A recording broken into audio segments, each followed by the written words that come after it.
It should be evident that for various reasons, not least being politics, certain gems of scholarship, they're buried. I mean, they don't see the light of day. It's burning down the house to kill the rats, basically. I mean, it's just nonsense. I mean, it's not like we didn't have an experience with this guy between 2017 and 2021, culminating in an attempted coup on January 6, 2021. It's ironic that you mention Black Exile as I speak to you from British Columbia. Resonant themes of this work at hand include this contradiction between class struggle and class collaboration, embracing the Nazi curious Alternative for Germany party, and then falling into the rostrum, the organizer of the conference. He tries to respond, but he bursts into tears uncontrollably. It's quite remarkable. There are so many careers that have been grounded not only in anti-communism and anti-Sovietism, but Russophobia. Despite the naysayers, the Bolshevik Revolution did ignite this general crisis of capitalism.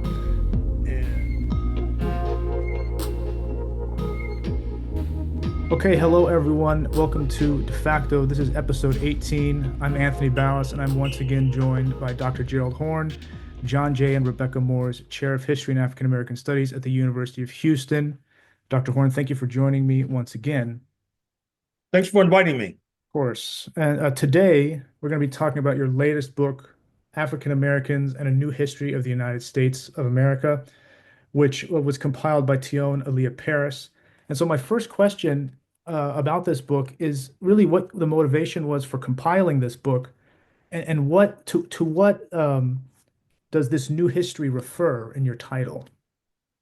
Well, with regard to the former, one of my many critics said that, well, it's good that you have these books starting at the 1500s, actually before the 1500s, and then marching forward to the present.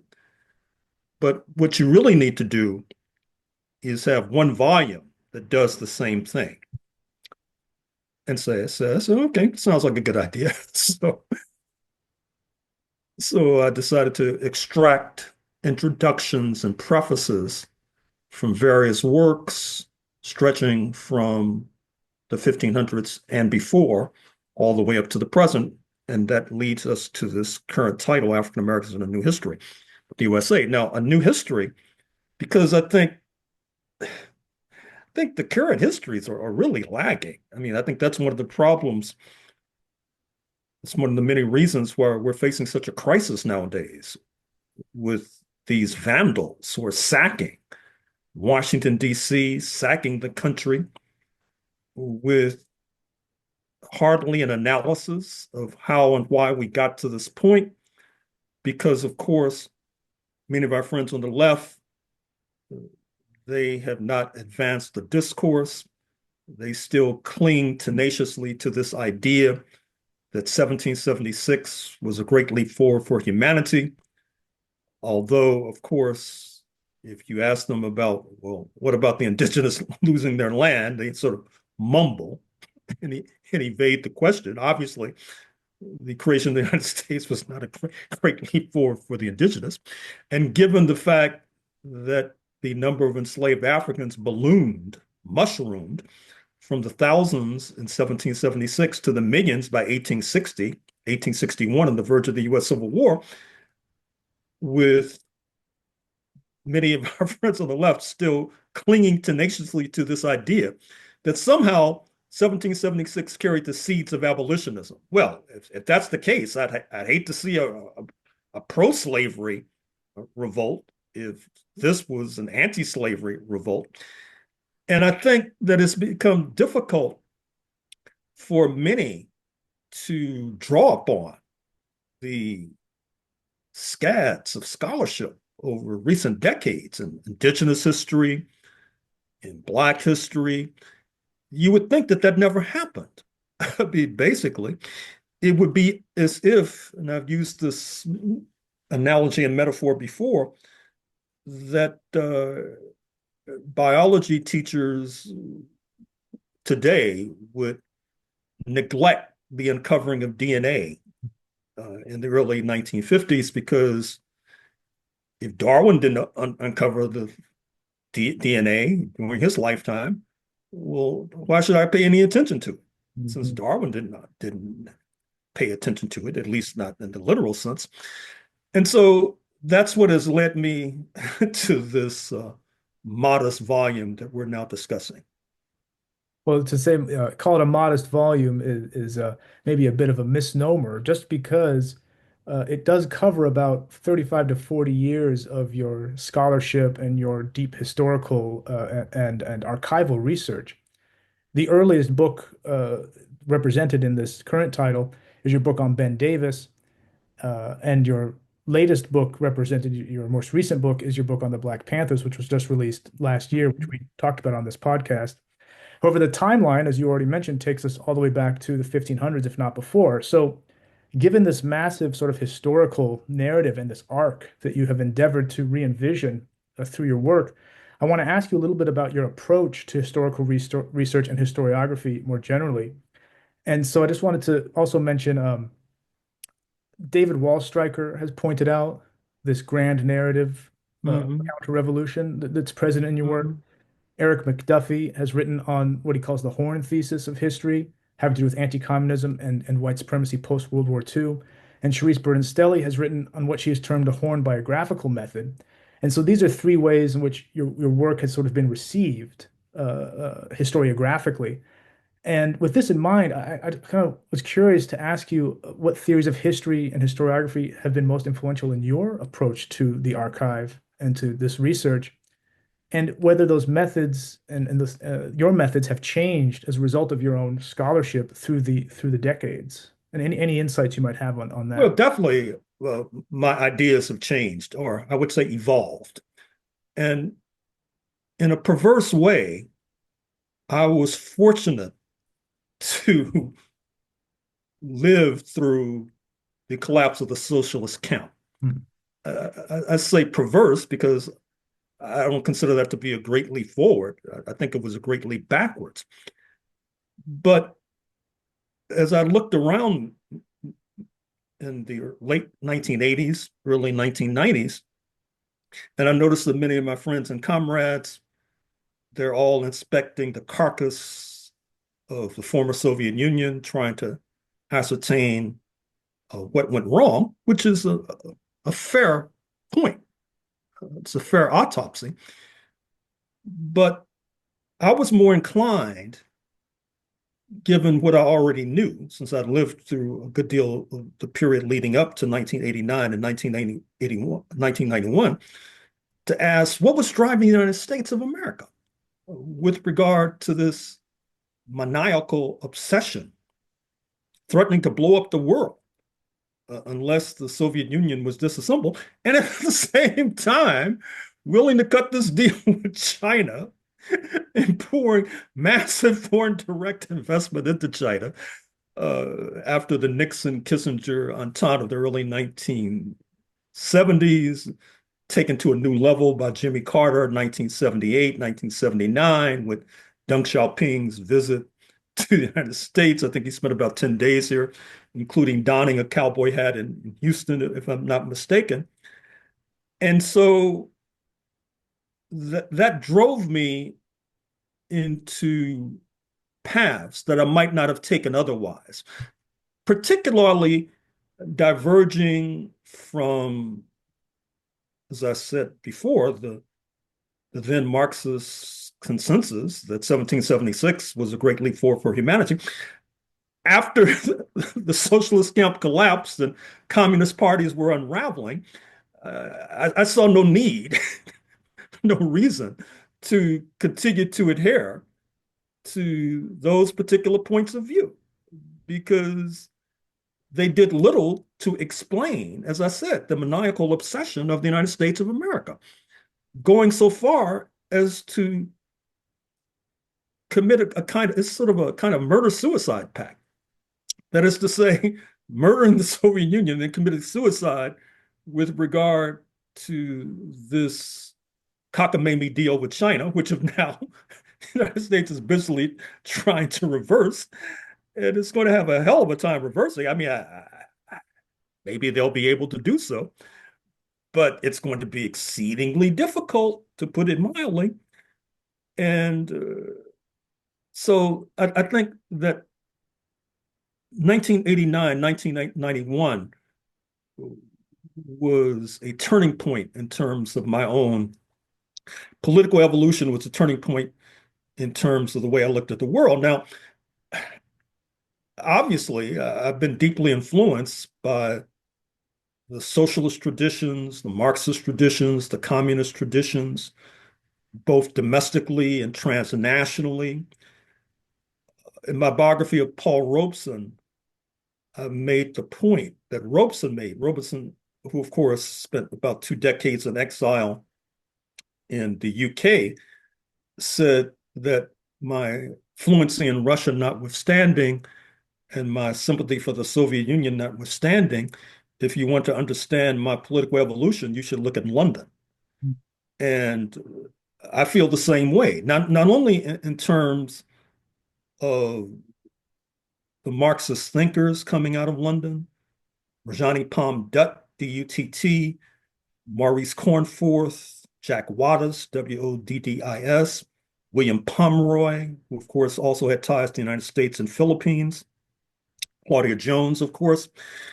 And then, obviously, in order to understand the United States, you have to understand the Great Britain, and you have to understand something about British histories.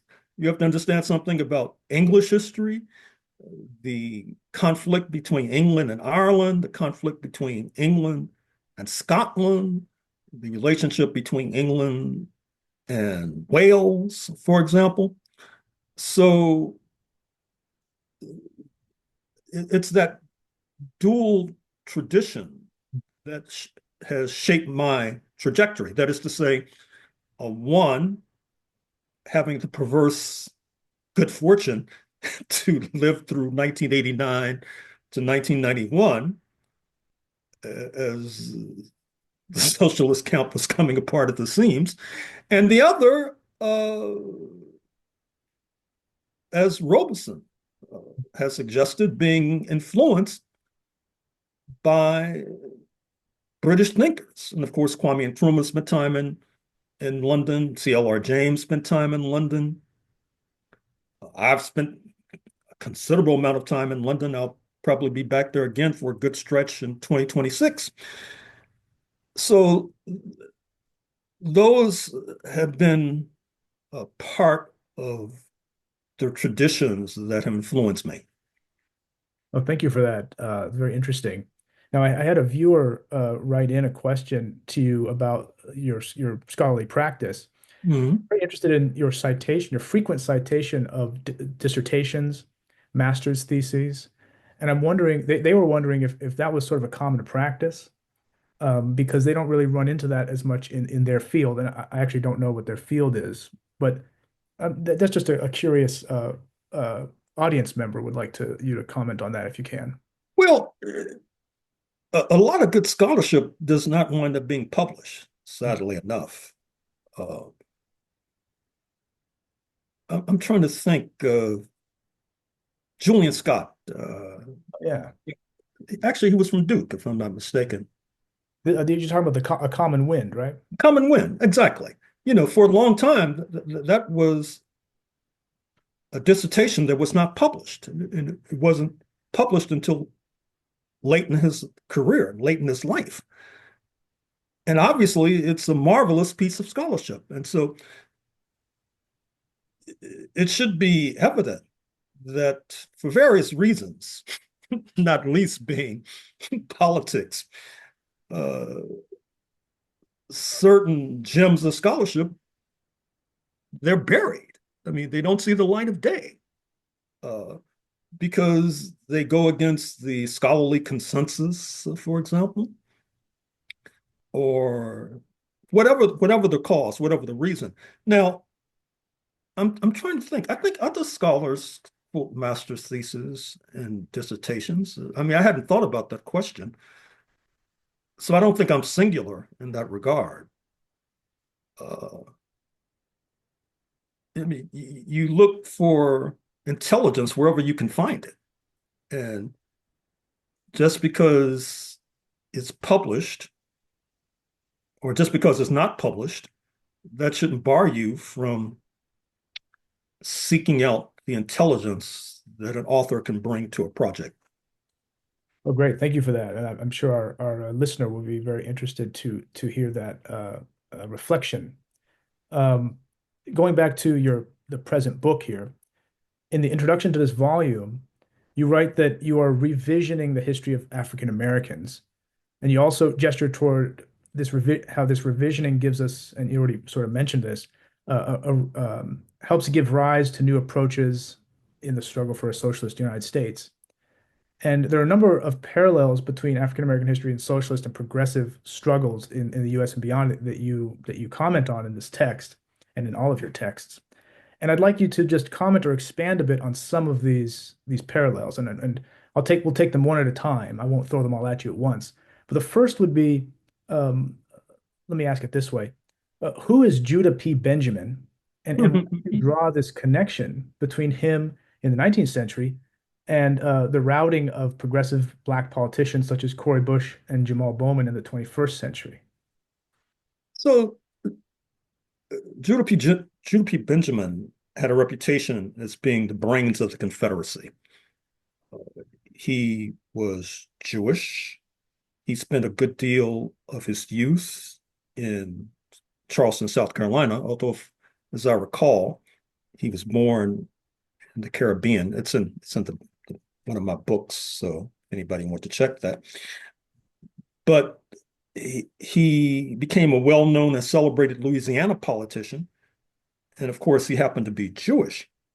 And there hangs a tale, because I think what has helped to mislead a number of left-wing and radical scholars is how the United States dealt with the Jewish question.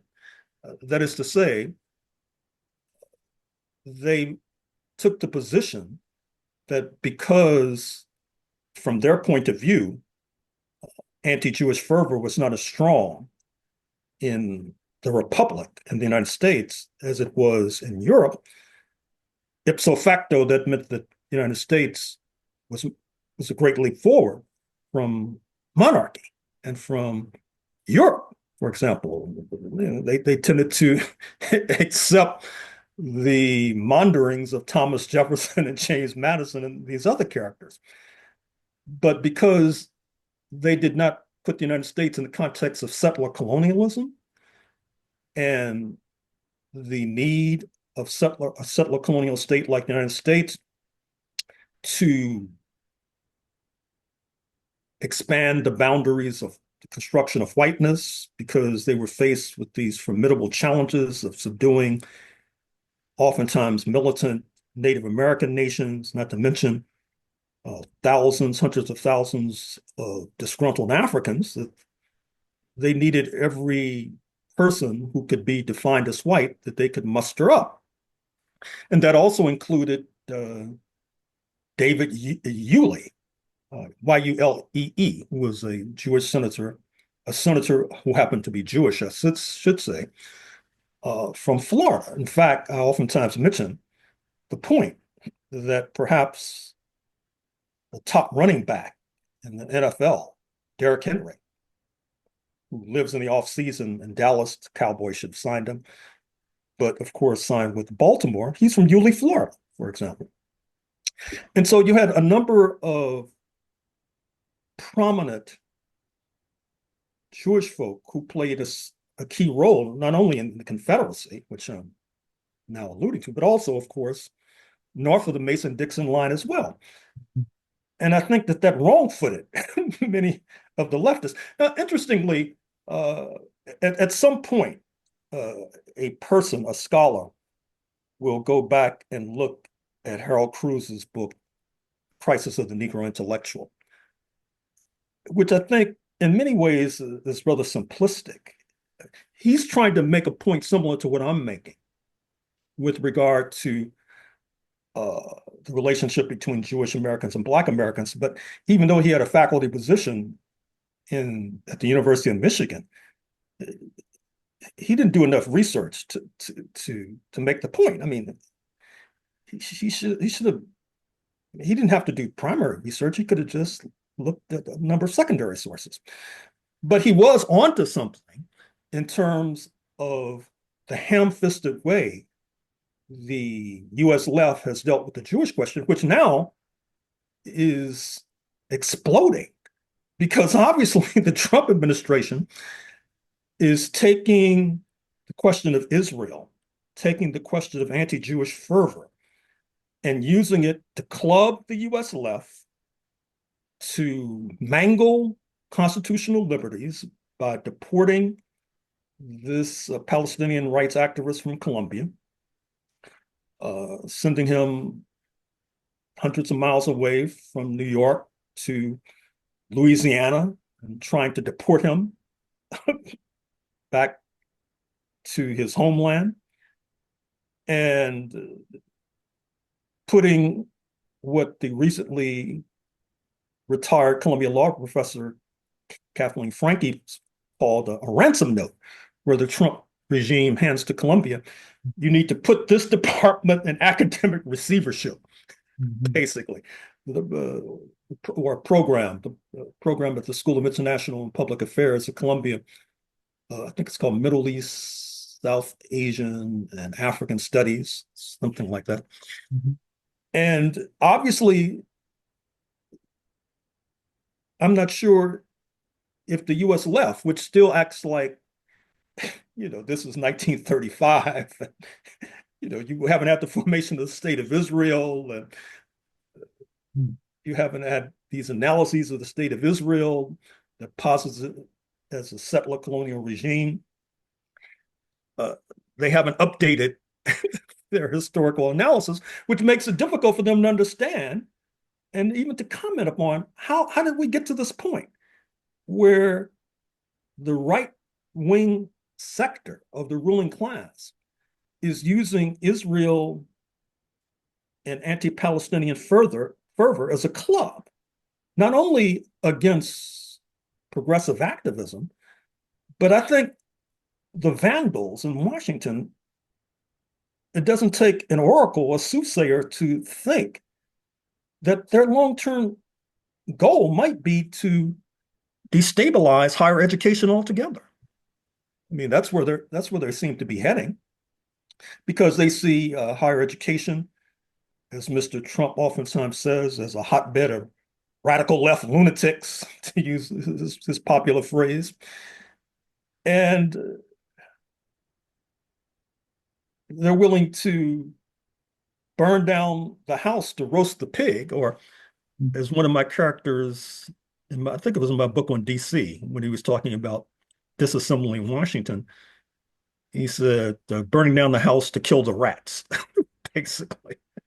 So, and of course, Washington, D.C. is another target of the vandals because it has this substantial Black population. In fact, this is my next book, The Capital of Slavery, Washington, D.C., 1800 to 1865, alludes to that. And that's why it's fresh in my mind, because we're now in the copy editing process. And, for the longest, the U.S. ruling class has recognized that it made a fundamental mistake by placing its capital in Washington, D.C., on the border of Maryland and Virginia, but also Maryland being on the border of Pennsylvania, which then facilitates the growth of a free Negro population. And then it's on the shore, which means it's subject to invasion by the British Redcoats, which almost toppled the United States in the War of 1812, that is to say the British. And then, of course, you have the collaboration of the enslaved population and, to a certain extent, the free Negro population, which then leads to this attempt to deport both, which leads us to the formation of the state of Liberia about 200 years ago. But then that blows up in their face because Liberia begins to ally, believe it or not, with abolitionist London and with revolutionary Haiti. And so they were basically trapped. But in any case,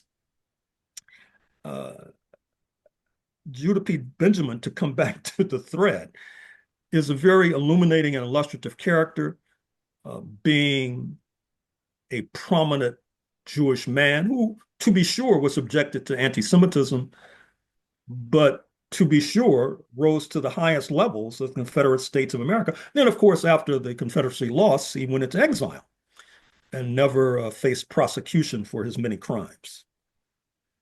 Well, thank you for that. And because you mentioned the current attack on higher education, which is actually sort of a continuation from the previous Trump administration and also threaded through Biden's administration, Mm, places like Colombia and elsewhere, and this uh,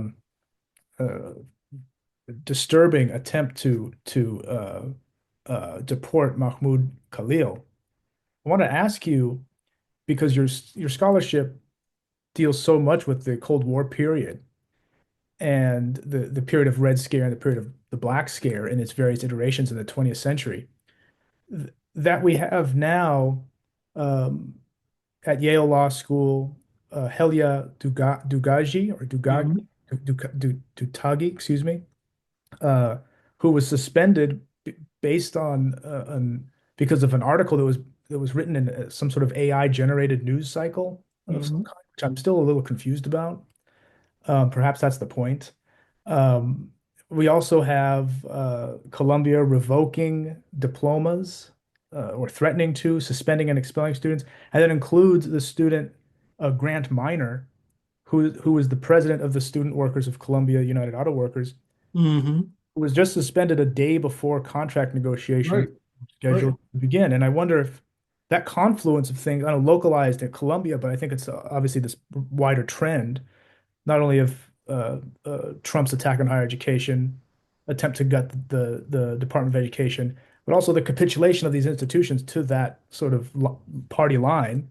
In your judgment, as a scholar of the Cold War period and these iterations of the Black Scare and the Red Scare, how can we think through, and how does that period inform how we think through these present contradictions in the second iteration of Trump? Well, I've been thinking about this, and there was a contradiction within the post 1945 Red Scare, which is that in order for the United States to improve its global image, it had to make a retreat from the more horrible aspects of Jim Crow, which sets up a countervailing force to conservatism.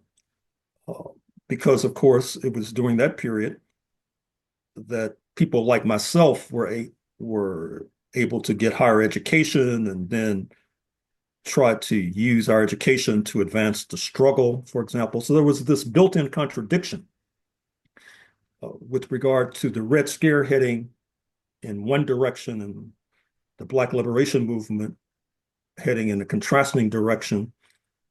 And of course, whenever the conflicts got too sharp, there'd be political assassinations, people driven into exile, etc. But ultimately, that was a contradiction that was difficult for the U.S. ruling class to surmount. Now, today, of course,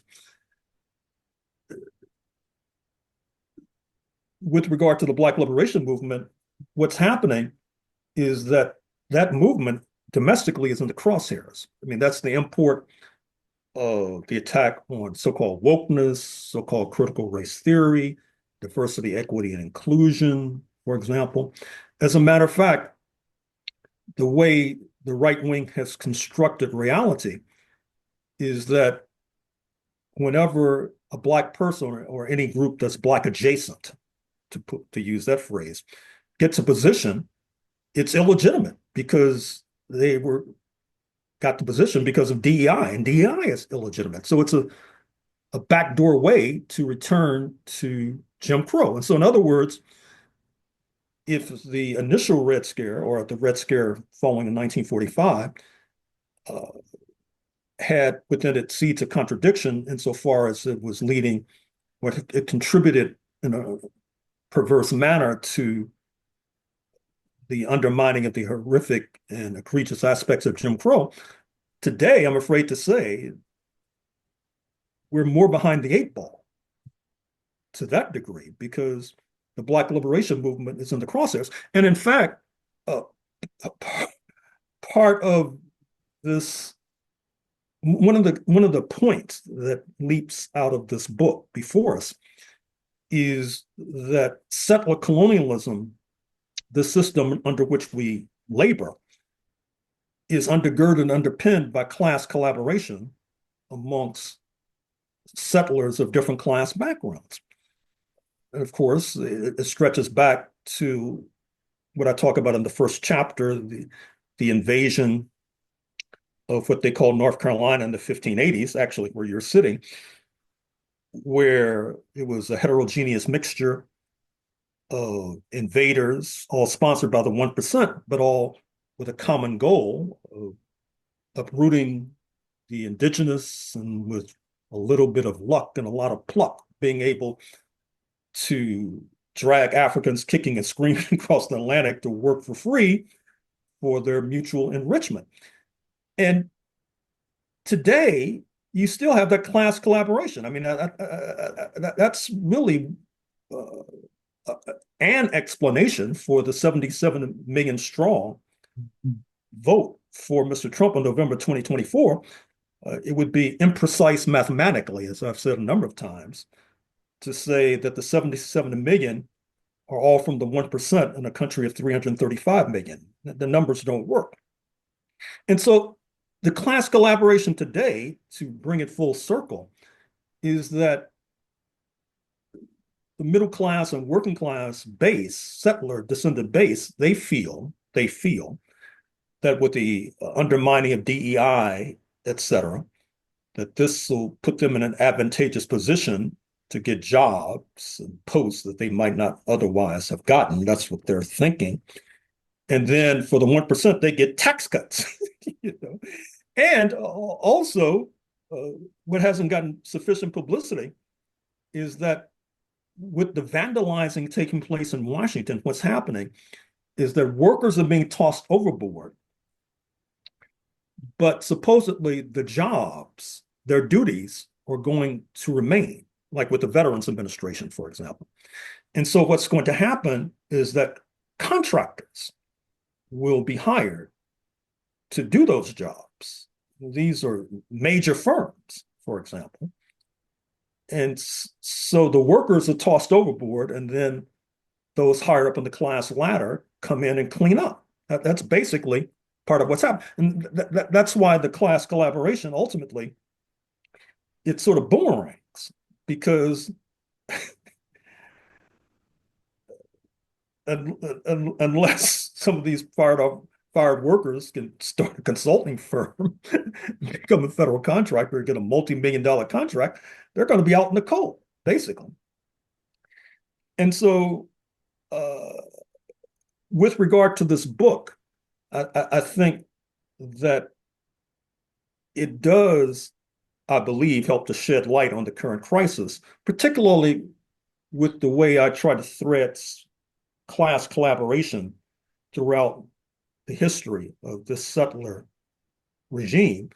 And also with my attempt to say that class struggle has been a central aspect of the life experiences of the unpaid sector of the working class, oftentimes referred to, understandably, as the enslaved population. And that given the fact that the Africans in North America historically have spent more time enslaved than we have free, quote unquote. I mean, free 150 years, enslaved, let's say, from the 1580s to the 1860s. That's almost 300 years, if I'm not mistaken. And so what's curious there is that many of our friends on the left, the community that is imbued, or that has been imbued by class struggle, is referred to dismissively as in displaying identity politics, when it's actually a form of class solidarity. This Black liberation movement. And then the left is then reduced to making shambolic excuses for the settler descendant working class. I heard some guy told me the other day that the reason all these people voted for Trump was because they thought he was going to reduce the price of eggs. Now, I think that that's a threadbare rationalization. I mean, that's what discredits the U.S. left, particularly amongst Black people, because people are not going to accept that nonsense. I mean, so it's just nonsense. I mean, it's not like we didn't have an experience with this guy between 2017 and 2021, culminating in an attempted coup on January 6, 2021. But assuming that we're not overcome by climate change and assuming that we're not winding up in concentration camps, I think there'll be a lot to discuss with regard to why the US left got so many things so wrong. I mean, for example, denigrating the community that has displayed class struggle, making threadbare excuses and rationalizations for class collaboration. Perhaps a cynic or perhaps a keen analyst might say that many did not want to necessarily think about their own privileges and how they were implicated in the construction of a settler regime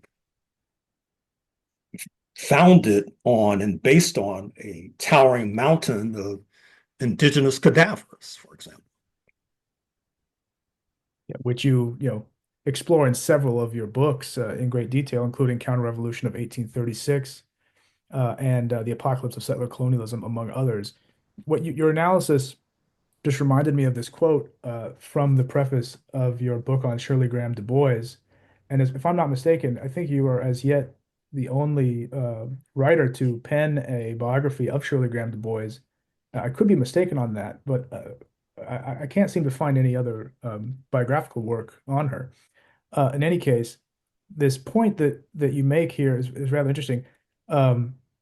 Shirley Graham Du Bois is recounting her time spent with Ellen and Richard Wright in the 1940s, and you write, Graham and Wright confront a recurring dilemma of the African American leftist: how to build an alliance with a Euro-American working class that has influenced profoundly, excuse me, that was influenced profoundly by the doctrines of white supremacy. And then you write, the dilemma helped drive Wright to France and Graham to Africa. And that seems to be the dilemma that we still live with.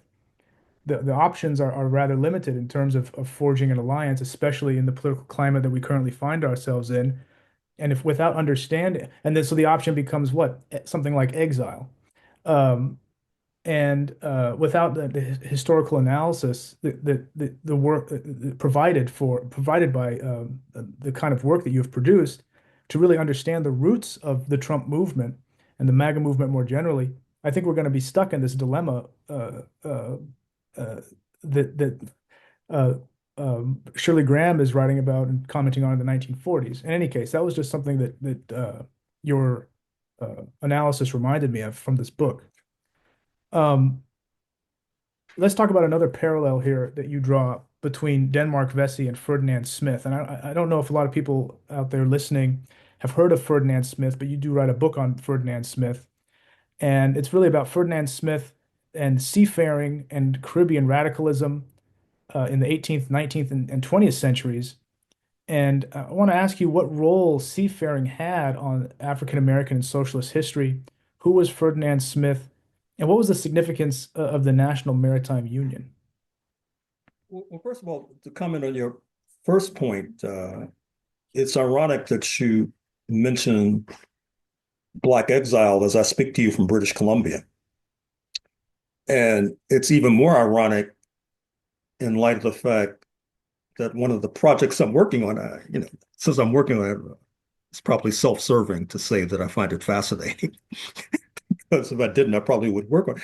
So here in British Columbia, in the mid-19th century, you had this colonial governor who's defined as Black, Sir James Douglas, roots in Guyana. And in the 1850s, as tensions with the United States rise concerning control of what's called the Oregon Territory, this territory now consisting of the state of Washington, state of Oregon, and British Columbia, which of course then stretches north to Russian-controlled Alaska. So Sir James Douglas invites all the Black people in San Francisco to come because, they're catching hell in San Francisco. And hundreds of them do. And on the cover of my book, Negro Comrades of the Crown, and there's a chapter from Negro Comrades of the Crown in this current volume. The cover of that book is these Negroes who take up arms on behalf of the British under the leadership of Sir James Douglas, for example. Now, obviously, there are contradictions. As a matter of fact, the tentative title of this book is Black Settler Colonialism in North America with a question mark. Because, of course, they're also involved in confronting the indigenous population of this part of North America. Although I'm in the foothills of this research, but I think I'll be able to draw a connection between the fact that in North America, the left is probably strongest in British Columbia. That's where the NDP, the Social Democrats, rule and have been ruling for quite a while. And of course, they've exerted influence on the entire nation, up to and including the public option in terms of healthcare, which is one of the many things that distinguishes Canada from the United States. And of course, as I said before we came on, in some ways, Canada is the control group. I mean, it's the dog that didn't bark. It's the colony that didn't revolt. And so you have one colony that revolted where, of course, it's a pay or die system with regard to this fundamental of healthcare, and another territory that didn't revolt, and you have the public option. Now, of course, many of our friends on the left, they get upset when you make these invidious comparisons between the United States and Canada. But it also brings me to the point, which is also missing, that for folks beleaguered in the United States, they really should be looking to Canada for a line. Something like 90% of Canadians polled are really furious with the United States right now because of this talk about annexing Canada. They don't want to become part of the United States, which I think folks should draw reasonable inferences from that, which is they don't want to become part of this great leap forward for humanity known as the United States of America. I mean, perhaps we should ask why they don't want to become part of this so-called great leap forward for humanity. Now, to get to your other point, in my book, which will be out in a few months, The Capital of Slavery, Washington, D.C., 1800 to 1865, a sub-theme of this book is the ideological influence of what I call the Black proletarian sector, which are seafarers. You mentioned Denmark Vesey, and I have a number of other examples of Black seafarers who were rallying the international community against U.S. slavery. They were sailing all over the world, literally, to Asia, to Australia, to Africa, to Europe, etc. The University of Chicago Press has a book out about one of these Black proletarians, just published. Yeah, it's Harry Jacobs' brother. I can't remember his first. Yeah. Thank you for rescuing me. I couldn't. Yeah, it's her brother. It's very interesting. He has some very pungent things to say about the United States, about the Constitution. I quoted in the book, and there are other sailors too who I quote in this book, which then brings me to Ferdinand Smith, born in Jamaica, migrates to the United States about the 1930s. He is second in command of the National Maritime Union. He's, of course, a communist. And In the 1940s, he becomes close to the New Deal, for example.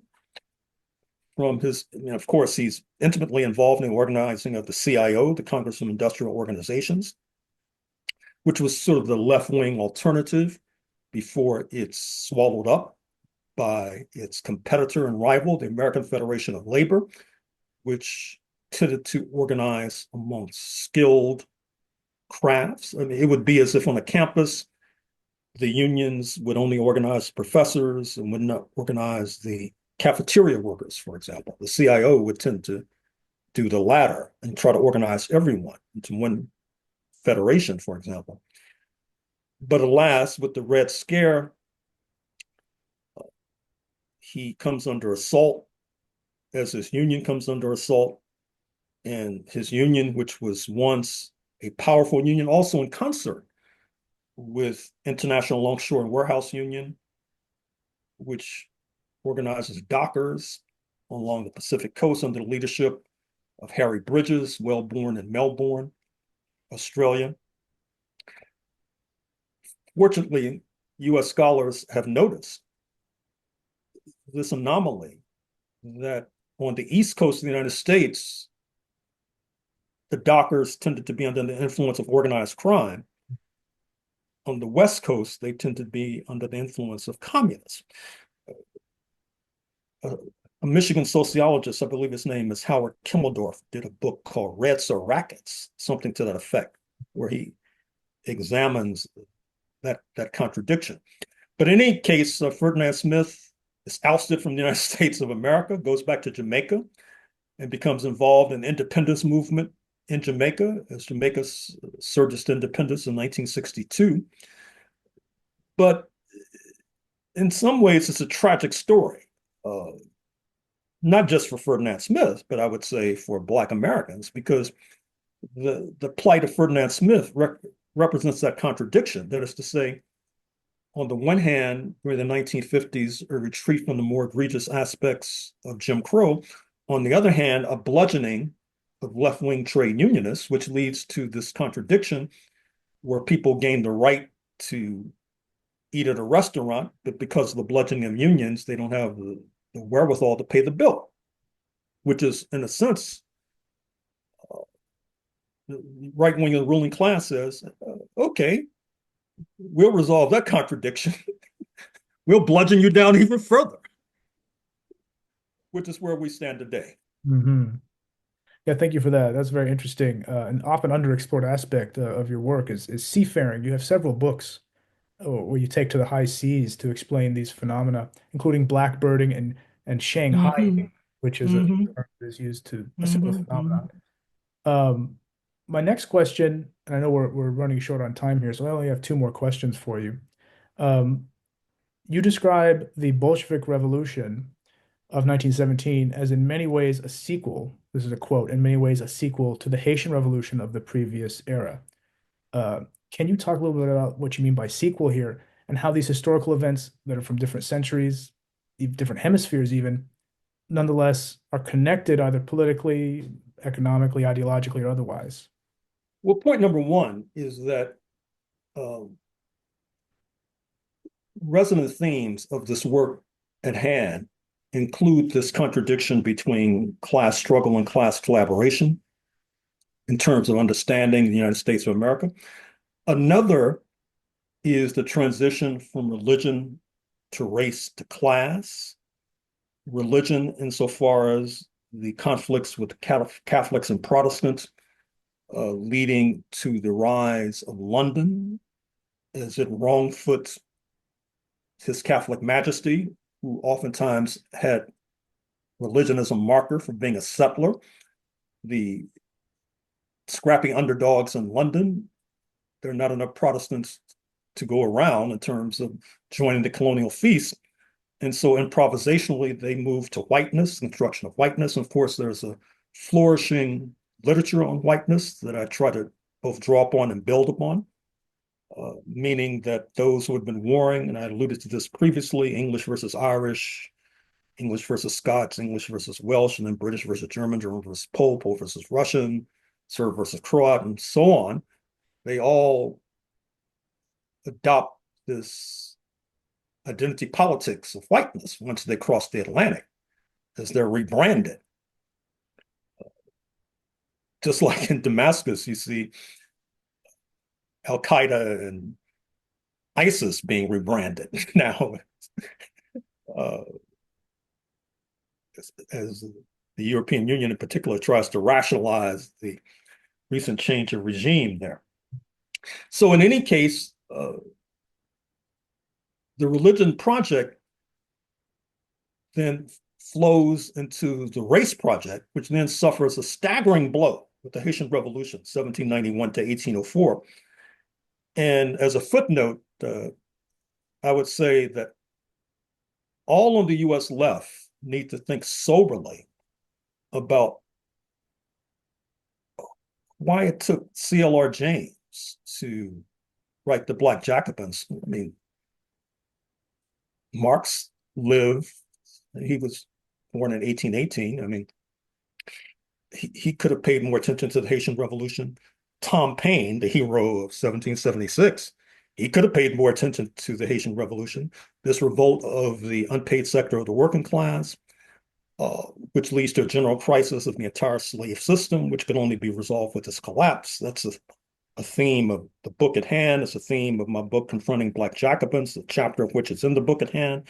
It's a theme of my upcoming book on Washington, D.C., because I talk about the impact of trying to bar Haitian diplomats from Washington, D.C., on the hemispheric politics, on transnational politics, for example. Finally, Lincoln acedes in the 1860s, and predictably, it creates tremendous ripples when you have these Haitian envoys arriving in Washington, D.C., for example. It's the worst nightmare for the enslavers. And the connection with the Bolshevik Revolution, of course, is that 1917, in a sense, is a continuation insofar as it ignites a general crisis of capitalism, which many thought was an absurd hypothesis in light of 1991. But now that we see that in order to try to subjugate or subdue the socialist project, the United States cut this ridiculous deal with China. I mean, moved the entire factory floor across the Pacific, and then scratching their heads and wondering about how, you notice that Trump in his recent speech to Congress, he talked about he's going to have this shipbuilding office in the White House. I mean that's ludicrous. I mean, that game is over. I mean, just like DeepSeek cast doubt upon his press conference with Sam Altman of OpenAI and Larry Ellison et al. With regard to pouring more of our tax dollars into AI, for example, or artificial intelligence. So both the Haitian Revolution and the Bolshevik Revolution sound the tocsin for the imminent demise of these systems of exploitation, be it slavery or capitalism, for example. Now, fortunately, I think that the importance of the Soviet Union was recognized, particularly by Black intellectuals, W.B. Du Bois, Paul Robeson, Shirley Graham Du Bois. It's unfortunate that the importance of the Haitian Revolution has not received similar profound attention, of course, with Black Jacobins of C.L.R. James being a conspicuous exception. Mm-hmm. There's a lot of recent work, of course, which is good. A lot of work in doubt, who's written biographies on Christophe, and I think it's even planning one on Dessalines, if I'm not mistaken. Well, I've been interviewing a lot of these people. I should put in a plug for the show I do on kpfk.org on 11 a.m. Pacific, Freedom Now. So we've interviewed Marlene Doubt about her Christophe biography. We interviewed Julia Gaffel about her forthcoming book on Dessalines. It'll be out in a few months. just about anybody who does something significant about the Haitian Revolution, you can find our interviews. And of course, they're all uploaded to the Activist News Network. And I would point you to those interviews because we're trying to uplift the Haitian Revolution and trying to draw a connection between the difficulties that Haiti is enduring today, up to and including the August 2025 plan by the Vandals in Washington to remove temporary protective status from Haitians and send thousands and thousands back to the island Mhm. at a time when obviously there, shall we say, severe difficulties. Um, you just mentioned Julia Garfield, and she was, of course, an alum, Yeah, Phil. Garfield, excuse me, Mm-hmm. an alumni of Duke University, and I believe it was Mm-hmm. 15 years ago she discovered Mm-hmm. only remaining Mm-hmm. Declaration of Independence of Haitian independence in the British National Library. You can read more. We discussed that in an interview, as a matter of Oh, fact. perfect. People who want further illumination. Yeah, I'll link those in the description box. Mm-hmm. So, just one other quick tidbit. And this is something I only just discovered today because I was doing a little research on Sergei Eisenstein, Oh, good. the filmmaker, of course, who had a working relationship and friendship with Paul Robeson, of course, and they Mm-hmm. were trying to make a film Right. of the Haitian Revolution, and he Right. wanted Robeson to play either Dessalines or Christophe. It's not quite clear. Right. Never came to fruition, but apparently he was Eisenstein was very interested in this book, Black Consul, by a Soviet writer, Anatoly Vinogradov. I'm not sure if you've heard of him. Hmm. Doesn't ring a bell. From 1935, and it's the first Soviet like attempt to write about um, the Haitian Revolution, and it's 3 years prior to CLR James, and it's sort of an interesting art. It may be an interesting artifact. I haven't looked into it. Mhm. I'm looking for a copy. There's a Duke Press book. I think a couple of Duke Press books about James's attempt to work with Robeson in staging a production in London, if I'm not mistaken, Mhm. concerning the Haitian Revolution. Yeah, it's his play Toussaint Louverture. Right. Very good. Thank you, Dr. Horne, for that. Now, I just have one more question. I know we're stretched a little thin on time here, but you have time for one more quick question? Oh, sure. Mhm. This question, we're going to return to Trump, unfortunately, for the final question. And in this book and in many of your books, you endeavor to understand the phenomena of U.S. imperialism as it manifests in the 19th century. And in your more recent work, you've endeavored to understand the continuation of that project in our current century under Donald J. Trump. And you and I have, of course, discussed this and even written a little bit about this in terms of Trump in terms of class collaboration and whiteness and so forth that you just were mentioning. But we have yet been able to discuss Trump and his second administration and these current sort of rhetoric and maybe we even say expansionist sort of aspirations of that Trump has regarding, you mentioned Canada, Greenland, the Panama Canal, the nominal renaming of the Gulf of Mexico and even the Gaza Strip, of course. And just wondering how your historically informed analysis of this present phase of U.S. imperialism under Trump, what you might have to say about how your work can contribute to our understanding and better understanding of this current Trump regime in 2025. Well, I think it allows us to bring together a number of threads, some of which I've already alluded to, which is that um, despite the naysayers, the Bolshevik Revolution did ignite this general crisis of capitalism. And the Yankees thought they had pulled a fast one with the so-called master stroke of diplomacy by winning China over a half century or so ago. And as I pointed out in a talk I gave on C-SPAN after my book, The Dawning of Apocalypse, won this award, that you can draw an analogy between the rise of London in the 16th century as they turned their backs on their fellow Christians, speaking of His Catholic Majesty, and then the rise of China as they turned their backs on the socialist camp.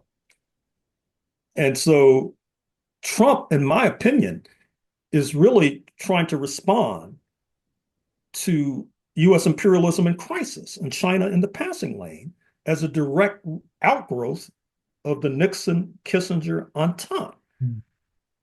with not only the rise of DeepSeek, but Huawei, telecommunications giant, BYD, which is challenging Tesla. In fact, interview I gave in Black Agenda Report just a few days ago, which you can probably find at the Activist News Network or at the Black Agenda Report site. I go on at length about how this, I try to put it in popular terms because in the Black Agenda Report, I put it in the context, not necessarily of the general crisis of capitalism, imperialism. I say that there's a collective nervous breakdown Mm. that's afflicting the North Atlantic community. You see it. I did mention this when J.D. Vance gives his talk at the Munich Security Conference just a few weeks ago. And rather than focus on security, he lambastes his host in Germany for not being more embracing of the Nazi curious Alternative for Germany party, for example. And then following him to the rostrum, the organizer of the conference, he tries to respond, but he bursts into tears uncontrollably. It's quite remarkable. It's almost like he's having a nervous breakdown on the spot. And then, of course, you have the spectacle of the Mr. Zelensky and Mr. Trump and Vance almost ready to rumble in the Oval Office, for example. Mm-hmm. But I see this not only in this popular sense of a collective nervous breakdown, but in a more rigorous sense, perhaps, of the crisis of imperialism, Mm-hmm. which has led Mr. Trump to turn on erstwhile allies because uh, as the late, excuse me, as a former point guard of the New York Knicks, Michael Ray Richardson once said about one of the Knicks losing seasons, the ship be sinking, you know, and when the ship be sinking, you know, it's every man for himself and God for us all.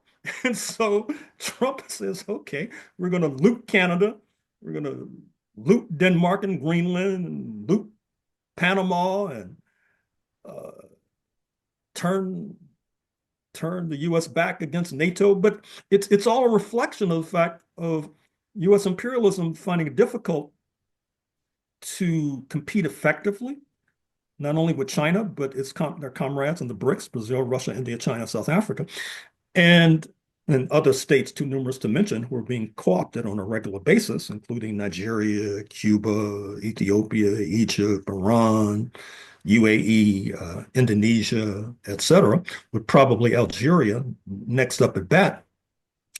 And so just the other day well, here's something to chew on. I'm going to have to look this up. So since I'm in Canada, I'm watching Canadian news and trying to become more conversant. And so I already knew that France has two colonies off the coast of Canada, Saint Pierre and Miquelon. And of course, we all know about the historic interests of France in Quebec. Mm-hmm. And all of this pressure put on Canada could lead to Quebec secession, could lead to Quebec becoming a kind of neo-colony of France. And in this context, I was watching CBC the other day, and a French nuclear submarine crew just visited Halifax, Nova Scotia. I'm going to have to find out. I mean, is this a regular trip or was this something unusual? Mm. Should people in the Eastern Seaboard, as far south as Durham, North Carolina, be concerned, for example? So I think that Mr. Trump, I think he's overestimated the strength of U.S. imperialism. Uh, but insofar as I guess he just assumes he can beat up on Canada and they won't begin to seek out alternatives, for example, which is, of course, lunacy. Although, on the other hand, you can say that he recognizes the limitations of US imperialism because he's trying to work out this entente with Russia so he can focus on China, which is something, for some reason, the corporate media, they refuse to illuminate that point. I think it's because there are so many careers that have been grounded not only in anti-communism and anti-Sovietism, but Russophobia. As a matter of fact, in the Black Agenda Report interview, and a number of other interviews, I've traced it back to Napoleon, the Crimean War, Britain financing the Japanese attack on the British Empire, Britain focused, Britain financing the Japanese attack on Russia in 1904. Then, of course, prior to that, the contradiction of European history, with Russia having a population of 150 million, number two, Germany, 82 million. But then, of course, Russia having the uranium, the gold, the diamonds, the natural gas, the petroleum. And as the Western European nations are getting fat off the slave trade and plundering of the Americas, they're always looking over their shoulders nervously at Russia, which, of course, is steadily moving east, establishing Vladivostok, its window in the Pacific, about 1860, for example. And that leads to, of course, then Operation Barbarossa, June 22nd, 1941, Nazi invasion of Soviet Union, then NATO, 1949. And then, of course, to go connect to the previous point, one of the next books I'm going to write deals with Northern and Eastern Africa. And of course, one of the points I'll have to deal with is the Ethiopian defeat of the Italian invaders in the 1890s, which of course leaves Ethiopia as one of the few lands on the continent that's not colonized. One of the reasons that happens is because Russia arms the Ethiopians to the teeth. Mhm. Part of it's the religious connection, for example. And so I think it's become difficult for many, particularly in the liberal commentariat, to be aware of history, to be able to pivot to this new international situation with the rise of China and the BRICS.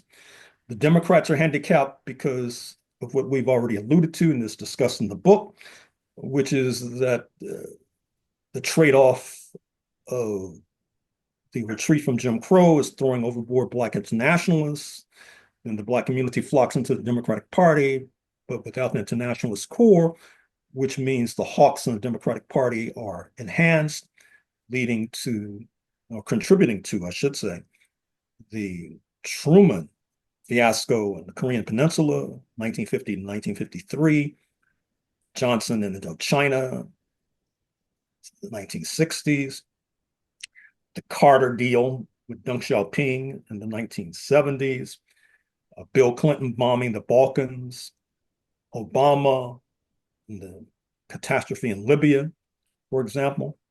Mhm. And so now Trump comes in, and like many in the United States, there's this reluctance to admit global crisis, for example, and that the United States might be behind the eight ball globally. But obviously his actions internationally are responding or attempting to respond to that global crisis by cutting the deal with Russia and, of course, trying to undermine China. So we'll see what happens, but which of course is a Trumpism, that phrase. But sadly, one of the weaknesses of our movement is that with all of this unrest that Trump has unleashed, particularly in a place like Canada, which is a leading capitalist country, very influential internationally, I don't hear that much talk about outreach across the border. for example. I've been playing up this idea in Black media of folks going to the African Union Caribbean Community Summit in Addis Ababa, Ethiopia in September 2025. Reparations is the subject of their agenda, but we should go and put on the agenda sanctions against the Trump regime, for example. I think that may gain some traction. We'll see. But in any event, that's my capsule summary of what's happening in the United States today. And of course, to come full circle, I would like to think that this book at hand is illuminating in that regard and helping us to understand how we arrived at this point of catastrophe with these vandals in power in Washington who are going to perpetrate enormous damage and illustrate what we probably already suspected, which is that it takes quite a long time to build, for example, a formidable university sector. It doesn't take that long to destroy it. Mm-hmm. Very well put.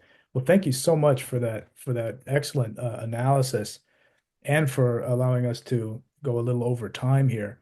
Dr. Horne, we always love having you on to discuss your work. The book is African Americans and a New History of the United States of America, just out in the last few months from international publishers. Get yourself a copy. This is the sort of book that you buy as a gift for someone to introduce them to Dr. Horne's work. People often ask me, where do I start? Where do I start? And my answer is generally something like, start with the trilogy of settler colonialism, Apocalypse of Settler Colonialism, and 1776. But now I can just hand them this because it lays it all out there. In any case, thank you again, Dr. Horne. Till next time. Thank you for inviting me.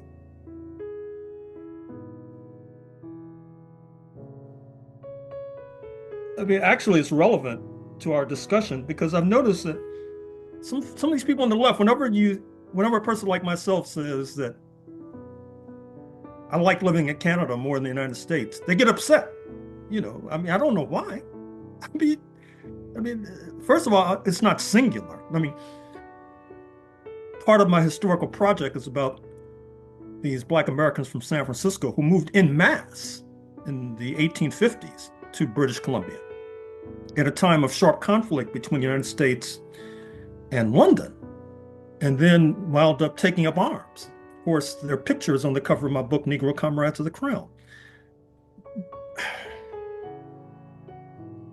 And then, right now, as we speak, in some ways, what's unfolding is another chapter in the story of the founding of the United States, because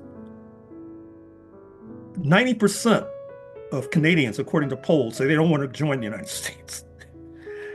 Now, I think that people in the United States, particularly people on the left, should say why. I thought this was this great leap forward for humanity. I mean, what does it say? That people just across the border say thanks, but no thanks. I mean, plus it ties into this idea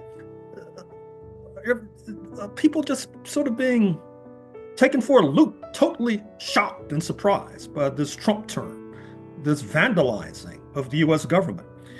In some ways, I can understand why Barack Obama, who of course was the chief executive officer of the US ruling class, he's the president. So of course, it's his job to spout propaganda. So whenever anything is negative, that's not who we are. That's not who we are. The US left tends to do the same thing. Right. I mean, they don't seem to have any sort of coherent argument or analysis of why we are where we are today in terms of this vandalizing of Washington, of the state, the turning against Canada, the turning against a good deal of Western Europe, except to say that's not who we are. And, the Democrats are sellouts. People vote for the right because the Democrats are not sufficiently to the left, and all these other non sequiturs, which is why I'm in Canada, basically.